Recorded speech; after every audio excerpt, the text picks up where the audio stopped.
E aí, galera do sexto ano, vamos lá.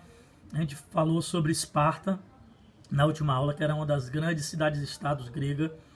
E hoje vamos falar sobre a polis de Atenas, né? Trouxe uma imagem aí sobre a polis de Atenas, muito bonita, né?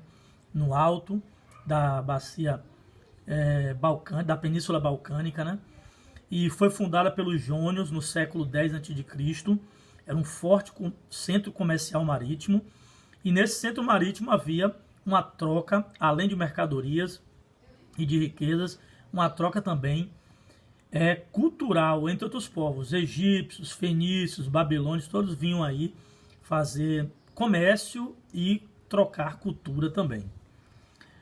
O governo da aristocracia, antes de ser esse centro comercial, Atenas era governada pela aristocracia. O que é importante a gente frisar, o que é aristocracia? Um tipo de governo que a gente falou na última aula, que é governada por poucos, pelos melhores, né?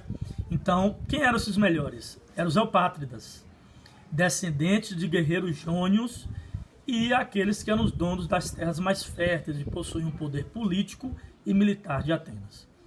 Por outro lado, tinha os georgoi, que era um outro grupo social dos pequenos proprietários de terras, que não tinham uma vida muito fácil, não possuíam terras férteis e solicitavam empréstimos aos eupátridas, que eram os mais ricos, que se não pagasse esses empréstimos, poderiam perder suas terras e tornar-se escravos. Olha lá que dificuldade, né? Haviam também outros grupos sociais em Atenas, trabalhadores livres e escravos. Os comerciantes e artesãos eram os trabalhadores livres, tecelãos, ferreiros, ceramistas, apesar de participar economicamente, ou seja, produzindo materiais, vendendo, comercializando, não tinham cidadania em Atenas. Os escravos eram um grande número da sociedade ateniense. Realizavam trabalhos domésticos e outras atividades em oficinas. Na agricultura também, no pastoreio e mineração.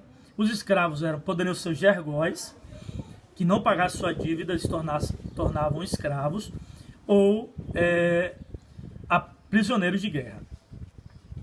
Críticas à aristocracia. Esse poder começou a ser criticado, porque como é que uma parte só da sociedade poderia ter poder e as outras não? E aí os outros grupos sociais começaram a questionar. As primeiras crises surgiram em 700 a.C., entre os hoplitas, que eram tipo soldados da guarda ateniense, né? Eles tinham um certo poder, porque eles tinham um certo exclusividade para obter as melhores armas, né?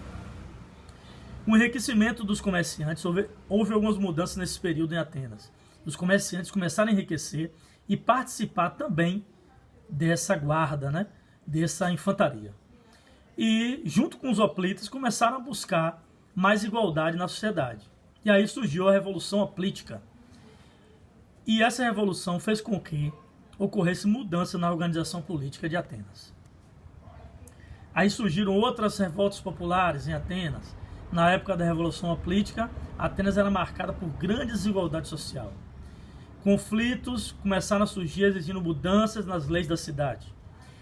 E aí, os próprios aristocratas criaram o cargo do legislador. Uma figura que ia definir leis, mudar as leis da cidade. Solon foi o primeiro legislador, né? Ele terminou algumas reformas, como o fim da escravidão por dívida, aumento de cidadãos com direitos políticos e criou instituições para democratizar esse poder, equilibrar esse poder.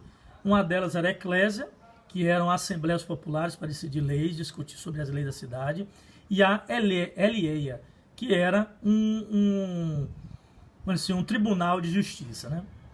Mesmo assim, só quem podia assumir esses cargos eram os mais ricos, os eupátridas. Aí veio também o período da tirania, que era outra forma de governo. As reformas de Solon não diminuíram as tensões sociais, ou seja, as reivindicações, a insatisfação do povo.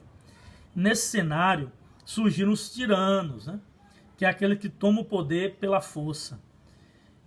Um deles, e também com apoio popular. 3 deles foram mais importantes: Pisístrato, Hípias e Hiparco. Por volta de 530 a.C., o tirano Pisístrato governou Atenas e promoveu muitas reformas sociais.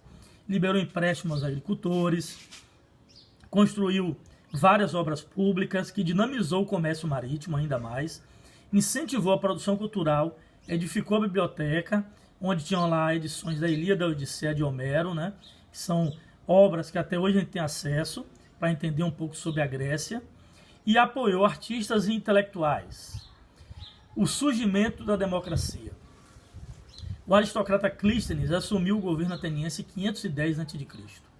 Ele teve apoio popular, ao contrário de outros aristocratas, e realizou mudanças sociais importantes, principalmente rumo à democracia. Ele é considerado o pai da democracia. E ele criou esses espaços onde as pessoas, cidadãos atenienses, começassem a discutir os problemas da cidade e opinar sobre leis novas, né? E criou também o ostracismo. Quem ameaçasse o sistema democrático, fosse contra, poderia ser expulso da cidade durante 10 anos. E isso era decidido através do voto. As reformas de Péricles. Péricles foi um desses que também começou a incentivar a democracia em Atenas.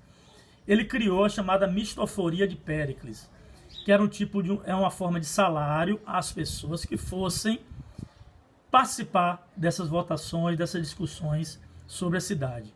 Muitos trabalhadores na época não podiam participar porque tinham que trabalhar. Ele criou esse salário, dando oportunidade a mais pessoas a participarem desses momentos, ampliando a democracia, né, o acesso à democracia. Porém, a democracia ateniense não era perfeita, não era plena. Quem era o cidadão da época? Eram homens com mais de 18 anos, que fossem filhos de pais e mães atenienses. As mulheres, ou seja, os estrangeiros não eram cidadãos. As mulheres também não eram consideradas cidadãs. Aqui uma figura da Ágora, que era onde haviam essas discussões políticas sobre a cidade. As mulheres de Atenas, né? Como eu falei na lâmina anterior, as mulheres não eram consideradas cidadãs. Eram consideradas inferiores aos homens e eram apenas tidas como reprodutoras para ter filhos. E, olha lá, tinha que ser filhos homens. Filhas mulheres não eram consideradas muito bom não para as mulheres. Realizavam tarefas domésticas e não podiam sair de casa sozinhas. Não escolhiam seus maridos. Os pais escolhiam seus maridos. E passavam de um pater famílias para outro. Ou seja, o que é um pater família? É o pai. Eram sociedades patriarcais. Era o homem que dominava aquelas famílias. Então, a mulher era passada da mão do pai, que dominava uma família, para o seu esposo, que dominava outra família. Então, as mulheres não tinham uma vida boa nesse momento. Valeu, gente. Até a próxima aí. Um bom São João para vocês. Um grande abraço.